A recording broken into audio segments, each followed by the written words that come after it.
আজকে আমরা এসেছি একটা পেঁপের বাগানে। মূলত পেঁপে দুই হিসাবে খাওয়া যায়, একটা ফল পাকলে আর কাঁচা হলো সবজি। দুটারই চাহিদা কিন্তু অনেক বেশি।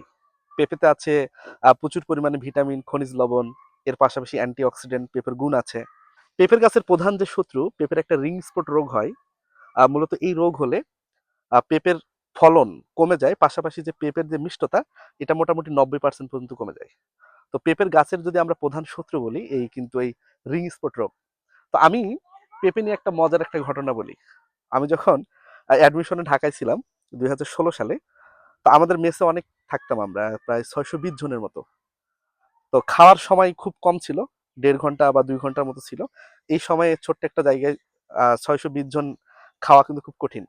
তো আমি 2-3 মাস খাওয়ার পর আমার একটা বন্ধুকে জিজ্ঞেস করলাম, আচ্ছা বন্ধু, আমরা যখন বাসায় আলু খাই, তো বাসার আলু কিন্তু মিষ্টি লাগে না, কিন্তু এখানে যখন আলু খাই তখন এই মিষ্টি লাগে কেন? তখন আমার বন্ধু বলেছে, এই বেটা তুই আলু কই পালি? আমি বলছি, "এই তো যেটা খাচ্ছি।" বলছে, এটা আলু না। আসলে এটা কি তাহলে? এটা আসলে বন্ধু পেঁপে। আমি তো মনে করো যে একটা বোকা সাজে গেলাম যে আসলে কি পেঁপে। তো তখন মানে ফার্স্ট টাইম, মানে বুদ্ধি হওয়ার পর ফার্স্ট টাইম আমি ওখানে পেঁপের তরকারি খাইছি। তো তখন দেখছি যে পেঁপের যে চাহিদা মেসে কিংবা হলে, এই পেঁপের চাহিদা কিন্তু অনেক বেশি।